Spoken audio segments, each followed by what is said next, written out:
What if the thing standing between you and your dreams had nothing to do with your skills, talent, and experience, and everything to do with your willingness to hear the word no?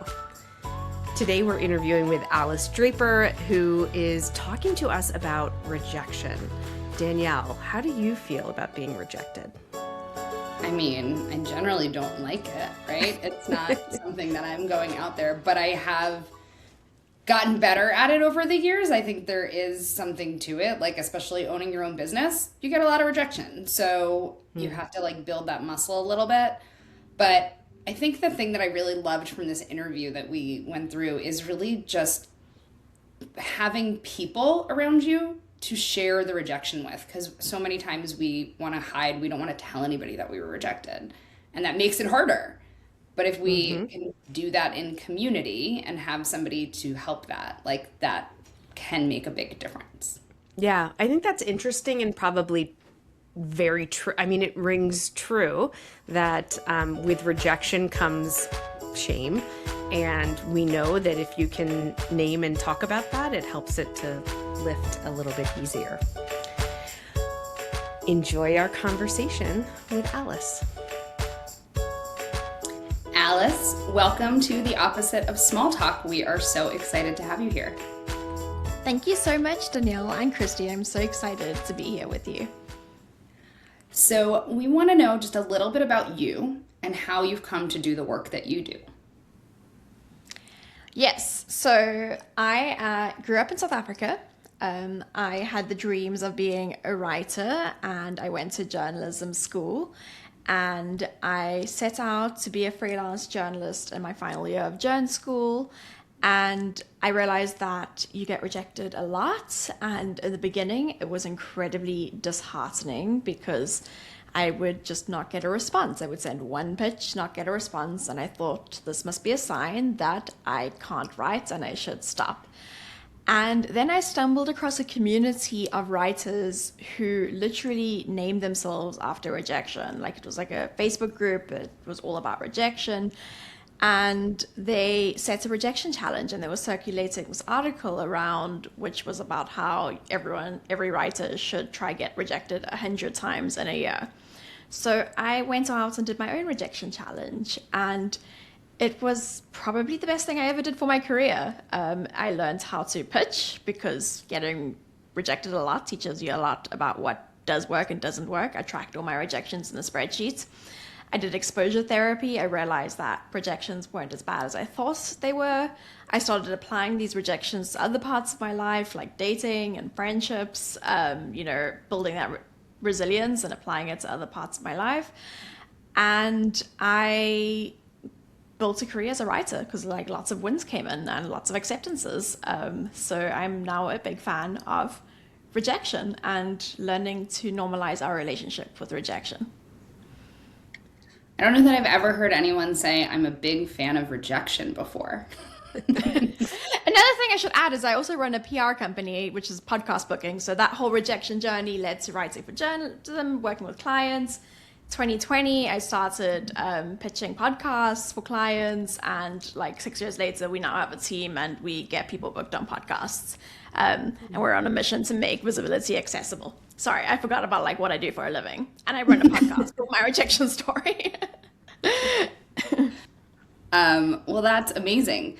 So tell us a little bit about your rejection journey and the experiment that you did. Yeah, so like I said, I did this 100 rejection challenge back then, and I was still a student, and I started tracking them in a spreadsheet. And I think the most interesting part was the data, because I started noticing trends, like certain ideas are just not landing, certain ideas are getting these bites but not yeses, and then some were landing. And so with that, I picked up trends of like, okay, I should do more of this, or I should pitch this editor more because she keeps responding really nicely. It's like this door ajar. And super, super helpful just in terms of honing my craft. But I also, in working with a community of people, now retrospectively, I can say like doing rejection with community is so pivotal. Like I've learned this through all the experts I've interviewed on the podcast. Don't do it alone. And so this Facebook group kind of provided that. And so Yeah, so I can go on and talk about like the power of rejection, but that was exposure therapy. We have this innate fear of putting ourselves out there because we don't want to get kicked out of the tribe. It's like very much primal within us that we should be accepted by the tribe, and so doing something like a rejection challenge feels like we're putting ourselves at risk of getting kicked out. But the exposure therapy part comes in is that you realize through all the reps that you're putting in that your tribe's not kicking you out. In fact, really cool things are happening.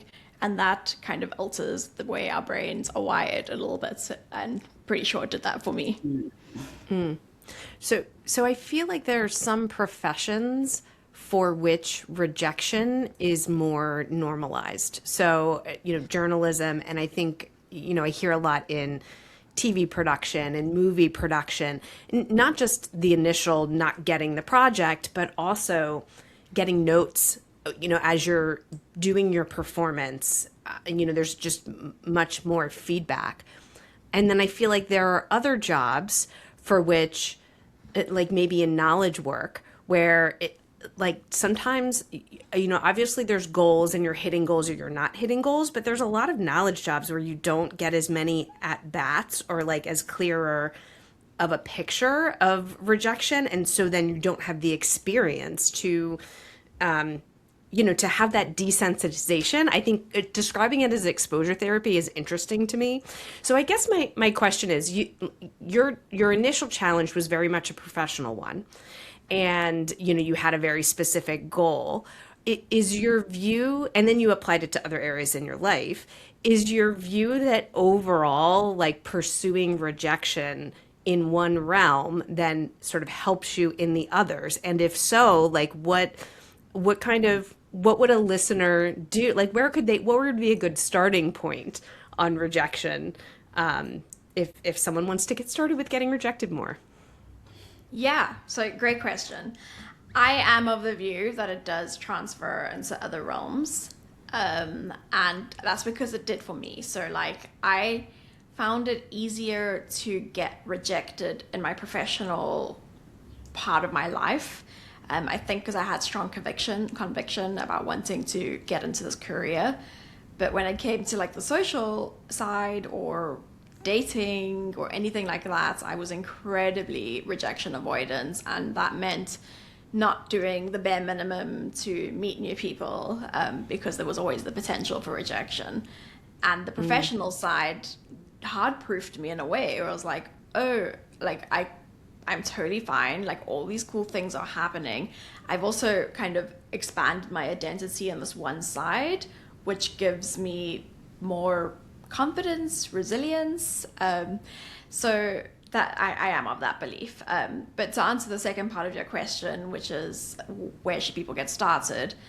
I think that the most important part to focus on is that you should really care about the thing that you are doing to get these reps in. So a mistake that I've seen some people make, it's not necessarily a mistake, but a learning that I've seen from some guests I've interviewed on my own podcast, or even like a friend of mine wrote an article for Very Well Mind where she included references from my podcast.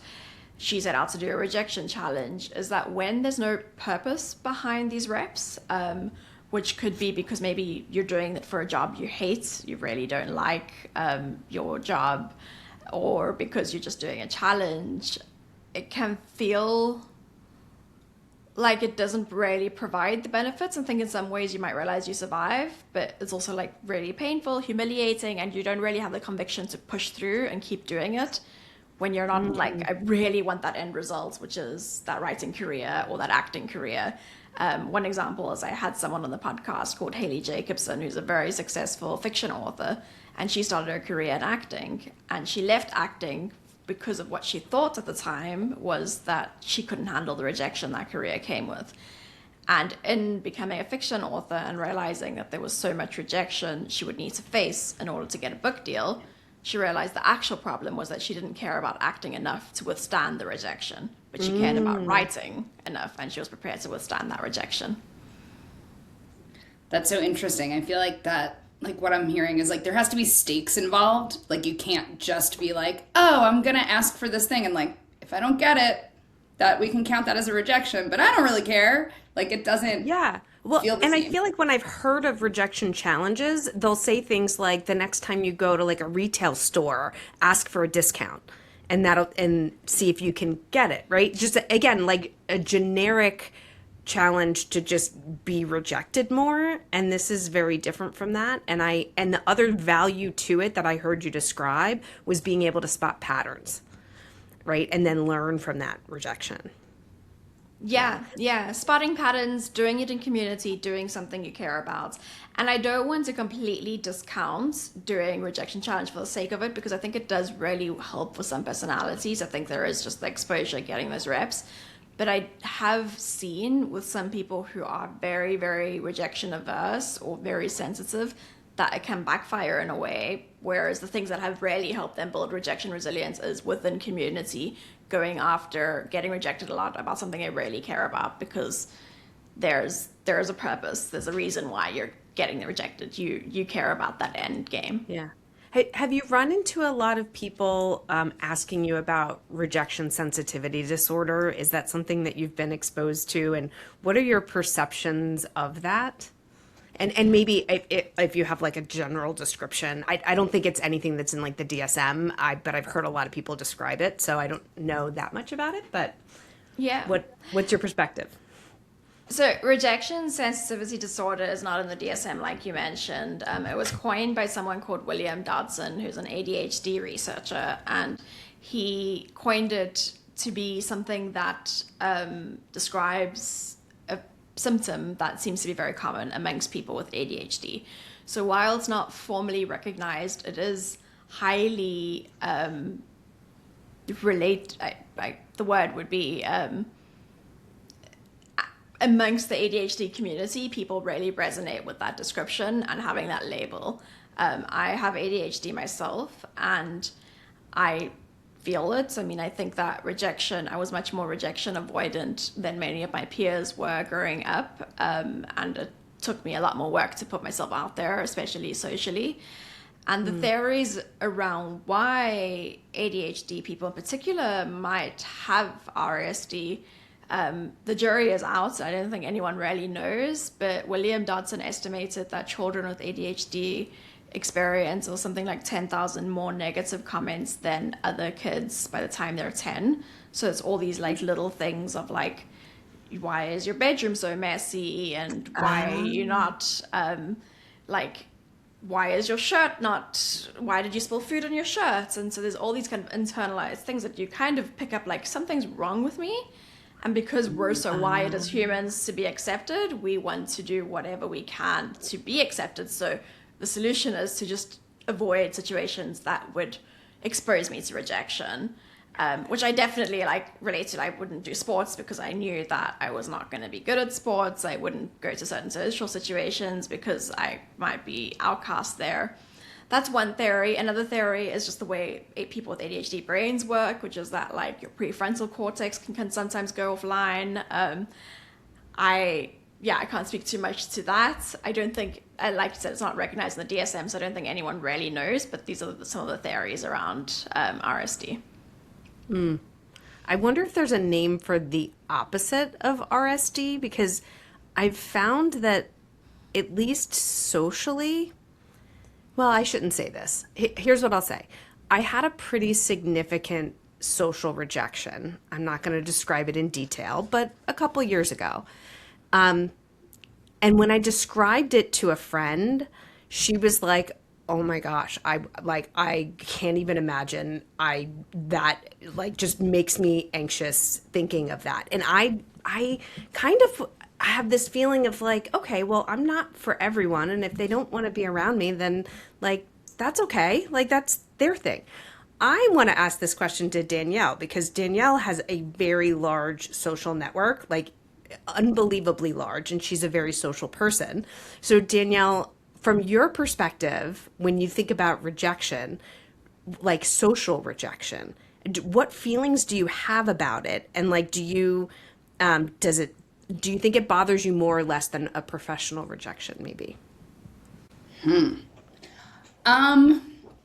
It probably bothers me more because I do like pride myself on being like a person that is, I don't know, like friendly and people like and are around.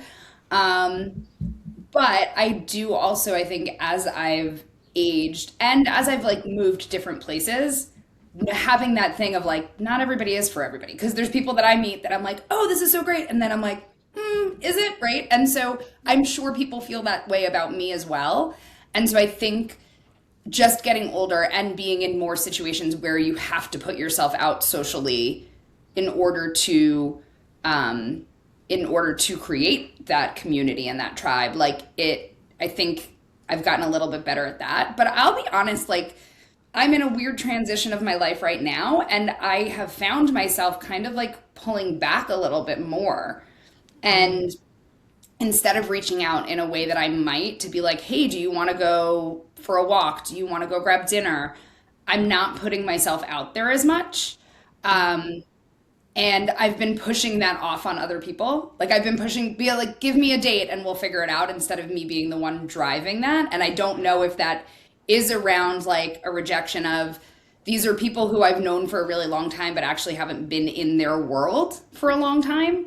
And so like, does the idea of what I had of them, right? Like, and our relationship that we had 10 years ago, like being back in this world, does like that change in every way? Does that make sense at all? Like, it's a very... Yeah. So Alice, Danielle's in like a transitionary phase where she moved from the West Coast and is living on the East Coast and has plans to maybe be in another place. So she's in a period of transition. So that totally makes sense. But that's interesting.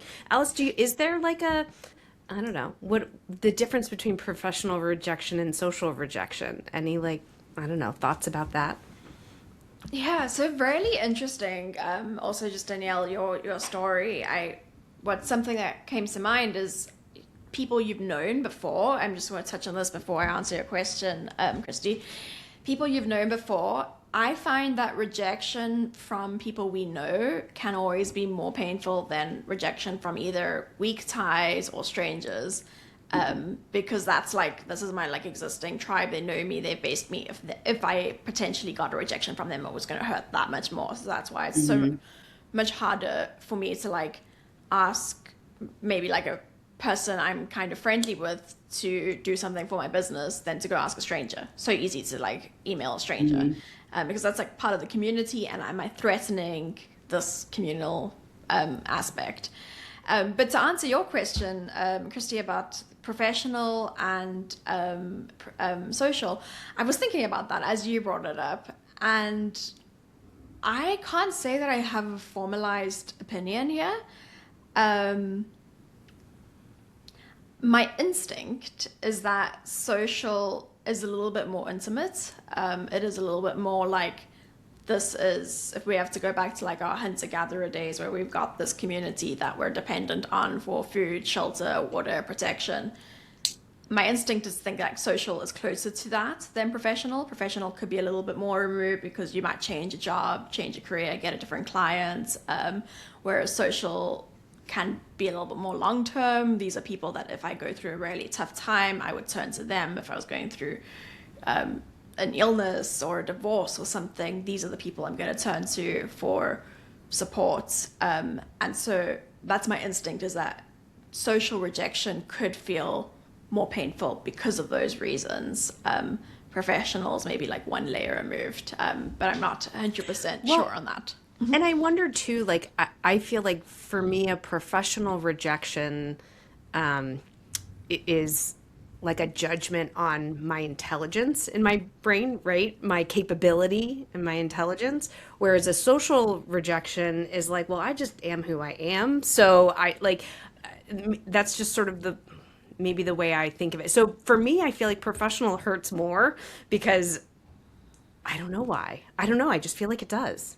Danielle, what were you saying? Like, the thing that I'm thinking is like a professional rejection is like, I don't want what you're selling. And like, that isn't based on you professionally, right? Like, that's what I think of like, if I go to somebody and I propose, see, like if I propose, and I guess it depends what you're doing, right? But like, if I go to somebody and I propose like, hey, I want to coach you, or I want to coach, people at your company, and they tell me no, I don't take that as like a personal rejection. I take that as like okay, like this just doesn't work, right? Yeah. And maybe I'm not for you for this, but also maybe it's just not the right time for that in some way. Right. And so I think that seems different to me rather than being in a, like, people saying like turning you down. Yeah. Yeah, I can see so that. I do think that I agree with Alice of like, there's that layer of like removal of like, it's not as personal in a way.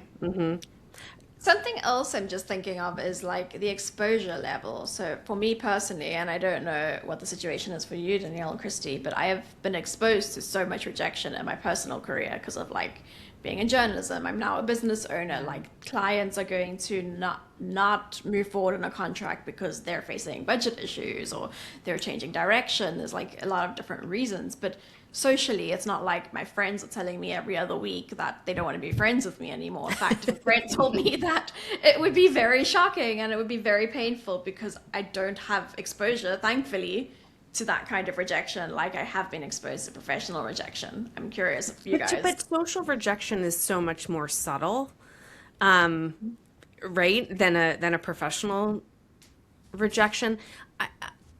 I do find sometimes I ruminate about the fact that I'm typically the one who reaches out and does the planning for social things. And at some point that sort of gets to me like, hey, why is nobody reaching out to me to schedule lunch? I mean, I get that too, though, but some people are just that person. Like, I am the person who gets people together. Like, yes. I know that at this point. I mean, I'm meeting people this evening that I worked with in my first job, and there's like 15 people getting together who haven't seen each other in years. They all live very close to each other. I just happened to be back and like was like, hey, we should all get together. And everyone's like, oh, cool, haven't seen anybody. But it's like, no one was going to do that on their own. I had to move 3,000 miles across the country to say, like, let's get together. So I just kind of accepted that is my role, and that is a thing that I'm good at, as opposed to I'm the one like that's making everybody come together. You don't get bitter about it. No, I mean, no. Maybe I used to, but I'm over it. Yeah. Okay.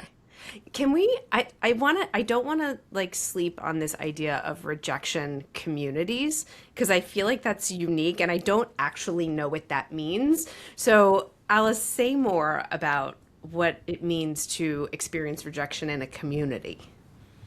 Yeah. So when we're rejected, our instinct is to hide away in shame. I mean, that's at least my instinct, and I think that's kind of a pretty wide experience. So for example, if we go to professional rejection, if you are fired from a job, you don't want to go onto social media and say, hey guys, I just got fired from my job. That's like the last thing you want to do. You want to just silently wallow and not share that. But what's interesting is that when we take a rejection like that and share it with someone who we trust, and that doesn't have to be on social media, it could be to a mentor, a colleague, a friend, it's like that shame blanket kind of washes off a bit. The more you talk about it, the more the shame blanket kind of washes away, because all of that is showing to you that, oh, this person still respects me, still thinks I'm intelligent, still thinks I'm valuable, still likes me, provided you don't have like toxic people around you who are, I don't know, if you have like, for example, a family, which I know friends with like toxic families that are like, we don't want you around because you're not a lawyer anymore, or whatever, then obviously that shame blanket is going to get worse. So share it with people who you trust. And so that community doesn't have to be formalized. It can be having a mentor. It can be having peers.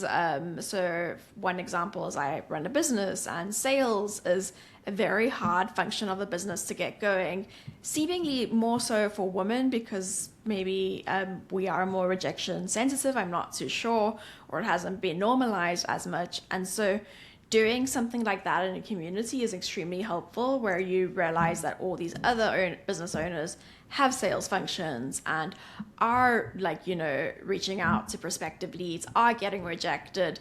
You can debrief with your community afterwards, and it's like, oh, okay, I'm not the only one in the world who got a rejection. I actually This is like a universal experience for every single business owner out there, and it's a sign that you are putting yourself out there. And the last thing I would just add is find people who care about the same things that you do. It can just make it a little bit easier, so you're not always turning to like your husband or your friend to share the rejections you're going through in business. If you have other business owners who are also getting rejected, you guys can work together, strategize together. They're going through it too, so you realize you're not alone, because it can feel very lonely getting rejected a lot if you are in a profession or at a part of your life where you're going out and doing that. Yeah, I think what you said too about like, you're not going to put it out on social media, I just got fired. So if you think of like, what are the things that you're not putting out there? Like the thing that you're not going to say, like, oh, I just sent out 10, proposals and got rejected for all of them. And I think what's so important about what you're saying is like normalizing that, because what do you see is, oh, I just landed this huge client. Nobody says, and I worked on it for a year and I got rejected by 50 other people before I got there. And I think that's like, it messes with our heads when you're not seeing other people like admit to their rejection, be honest about it, and you're only seeing the highlight reel of, oh, and here's all the success I'm having. And I just think that's like so detrimental, because it makes people then scared to even try, and then you're not going to get the one client if you don't pitch the 50.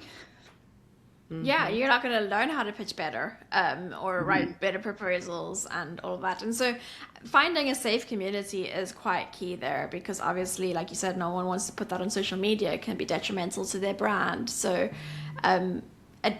community doesn't have to be big. It can be like you and 3 other business owners, but making those social ties where you guys trust each other and are safe enough with each other to be open about the process you're going through. If you're a writer or an actor or something similar, like having other peers going through this journey too can make it not only less lonely and less shameful to go through the rejections that are kind of like a rite of passage in certain professions, but also give you the momentum to keep going, and not leave it because you feel so burned out by the sleuth of rejections that you've gone through.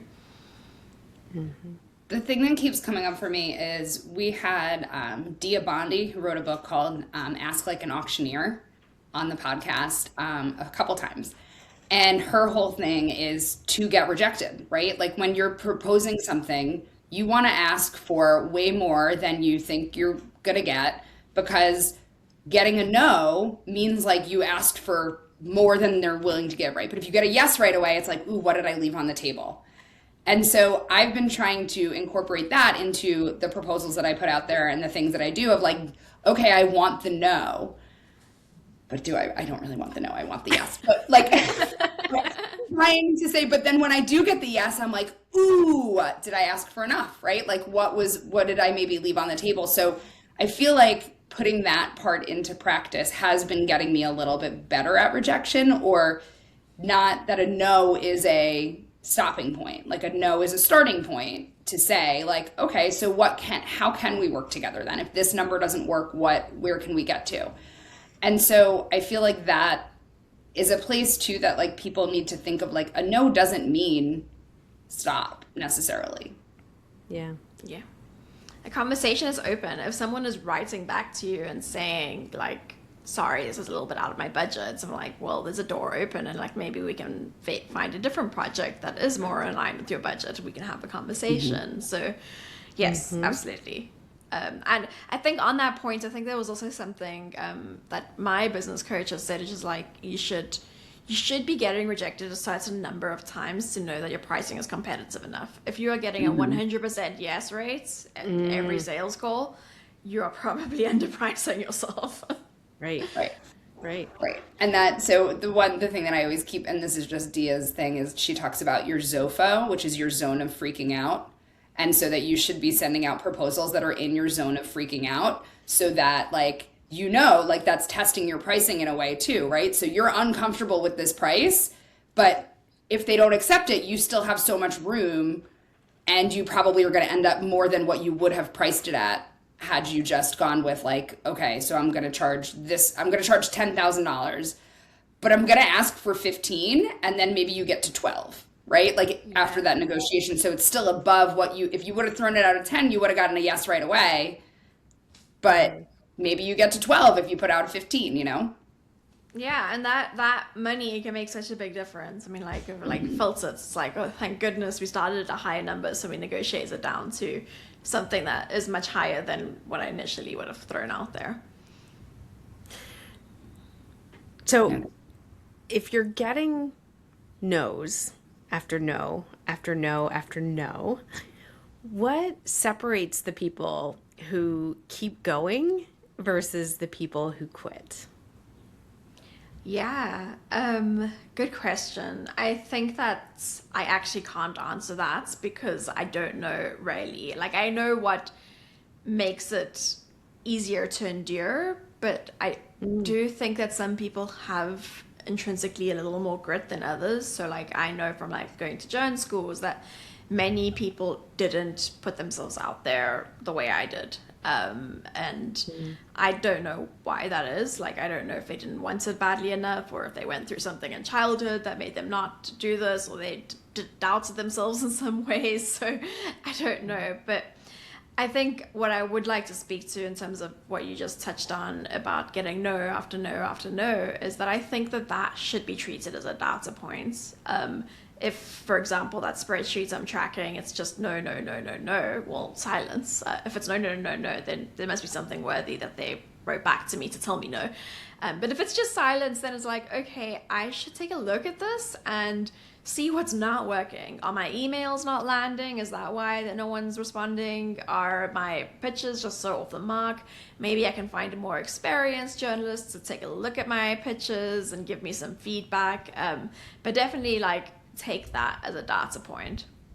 So tell us, Alice, what you would like to leave our audience with about rejection. Ooh, I would like to leave the audience with perhaps the motivation or courage to start small, getting rejected in an area where you would like to, as the listener, do a little more of, or be a little braver. So an analogy I like to think of is like going to the gym. You're probably not going to go straight into like a 100 kilo deadlift. You might start with the dumbbell section if you've never entered a gym before. Just like that, I'd say you probably don't want to go pitch the, I don't know, really famous person that you happen to have a contact with your business idea. If that's like, you know, a very valuable ask, maybe you want to start with sending some cold emails to people you don't know about if they want to collaborate on something with you. So starting with those like further out ties, building some resilience, collecting data, connecting with the business community, whatever it is you're after. But identify an area, set a challenge, and set some time aside, because, you know, setting a challenge or a number is just one step. The other step is going through the learning process of doing it. Set some time aside every week. Ideally, text a couple of friends who maybe are looking to do something similar and see if they can be your accountability partners. But that would be, hopefully it's not too long-winded, what I'd leave the audience with is to just get started. Yeah, I think that is amazing and wonderful advice. Thank you so much for being here with us, Alice, and sharing your wisdom with us. Thank you both so much for having me. If you want to have more of your own opposite of small talk conversations, we can help. We've created a starter pack of big talk questions that you can download and use to ditch the boring small talk and create more meaningful conversations with the people around you. Get it in the link below. If you liked this episode, please subscribe and leave us a comment. Let us know what you think of this topic and what you'd like to hear about next. Thanks for watching. Stay curious and talk big.